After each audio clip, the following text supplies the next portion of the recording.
जराई रे गईला ना। बड़ा सोच समझ के कुछ बोले के पड़ता। हमारा घरे पहुँचे से पहले तारा लोग के वीडियो हमारे घरे पहुँच जाता। सही बात। हम इतना आफत में जब से तारा लोग यूट्यूब शुरू कैले बड़ा नु तब से जीवन में बहुत खुश बनी। हम इतना खुश बनी कि हम खुशी कहीं तो केकरा से कहीं। हमार खुशी अखिलेश कश्यप जी जान रहे हैं, जो राइटर हैं, 2 रुपया लिखने वाले। 2 रुपया हो 2 रुपया 2 रुपया। आहा का हो सत्येंद्र भाई, एक नंबर बिया हो गल बा होखबो न करी ना होई तार हम बताओ तो कि तू ठीक आदमी नहीं खा सफल नंबर बड़ा सफल लहेड़ा लागत रहो। अरे भैया भैया यही जी ने बानी कहीं जा थोड़ी बानी। तू हमार भाई हमार जान हो मर दे के रा। अरे की चाहे पिया जवानी हमार जराई रे गईला ना, हो जराई रे गईला ना। 1 2 3 4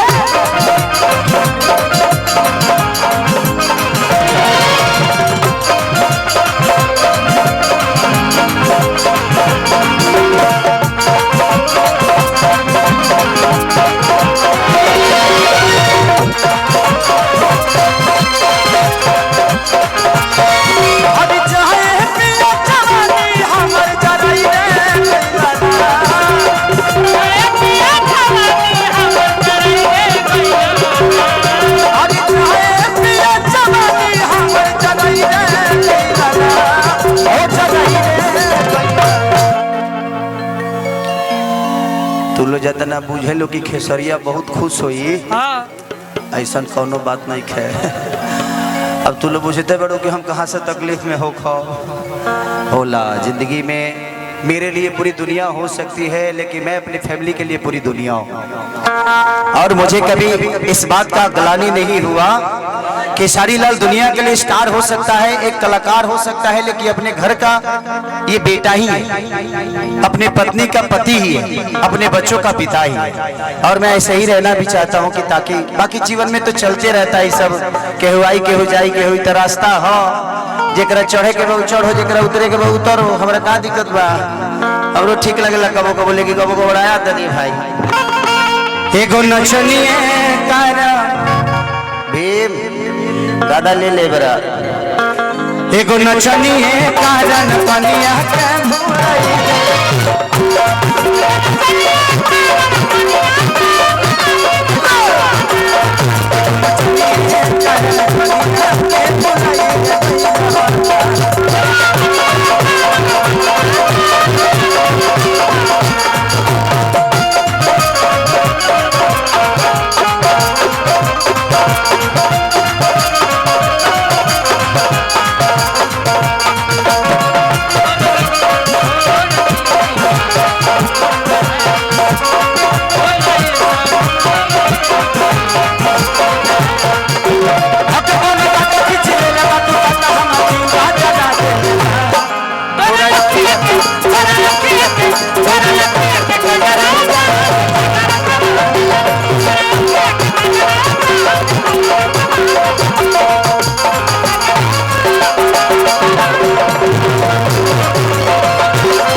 क्या नाम है आपका?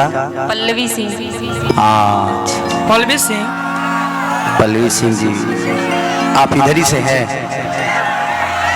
कबले सिवान से। कब उनके मिलल नहीं खींचा ना, अकेले मिल रही क्यों रहा है? अब भीड़ में मिलला पर कहाँ पता चलिए। अब हमें हतना लोग बा कितना लोग के चिन्ह पाओ। परिचय अगर बढ़िया से करना है तो हम दोनों को अकेला मिलना पड़ेगा। सही बात।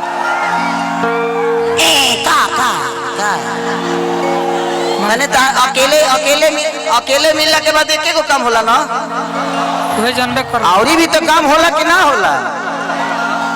अकेले मिलने के बाद ही हमारे लिए हम ही कर ले नंबर, एक दूसरे से बतिया जा ना। मैंने बतियाते न कुछ होला। मान के चलिए हमारा प्रोग्राम है, हम का प्रोग्राम में जाए तो बतियाने से होता है। अच्छी है आप, बहुत अच्छा, बहुत सुंदर भगवान ने आपको फुर्सत से बनाया है। धरती पे जितना फालतू काम बा फुर्सते में होला। सही बात। मस्ती कर रहा था। आप वाकई में बहुत सुंदर है, जिसके घर जाएंगे उसके जीवन को नरक बना देंगे। मैं जितना बात कहता हूँ देखा लो यूट्यूब वाला लो भाई तारा लो से बहुत डर लगता है यार। हम कुछ को आते हैं तो तू लोग वायरल कैसे कर देता रहा मर्दे।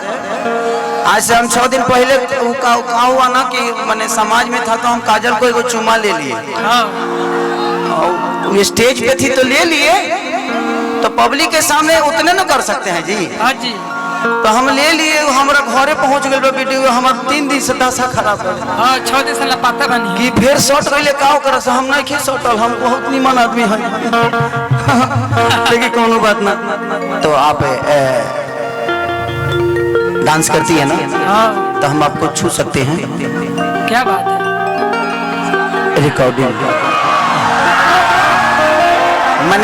मैंने कानावा में खाली एक गो बतिए कहले हुई हैं। तारा लोग खत्म होगा काम कर दे कि तमा तरह लो तू लो तो वैज्ञानिकों से ऊपर हो गए बड़ा हो। मैंने कुछ कान में अगर कहती है तो सेटिंग करती है हमारे से ना। अरे अच्छा इस गाने को कर लेते हैं, उसके बाद हम रिकॉर्डिंग डांस कर लेंगे। ना ना ना तू जेबू हम के मजिए भो तू रह। मान के चले कि आग के लगे मोम के रहल जरूरी बना न तो दिक्कत है। हमर मोमबत्ती बुता जाई रे दादा। देखाओ रे किया थिया थिरतिया हिया बुलेटियो लेके जागा ओ करे नचियो देखे जाना। अरे नाच के नशा में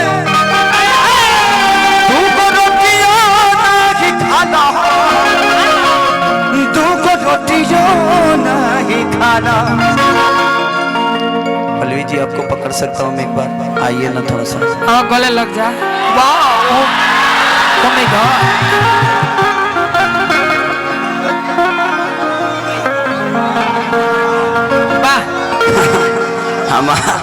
हमार भगवान जानते बनी लोग के हो सकेला। अब भगवान से माफी। भगवान जी हाँ। अभी मामा के गाता दीवा दी लड़ाई करे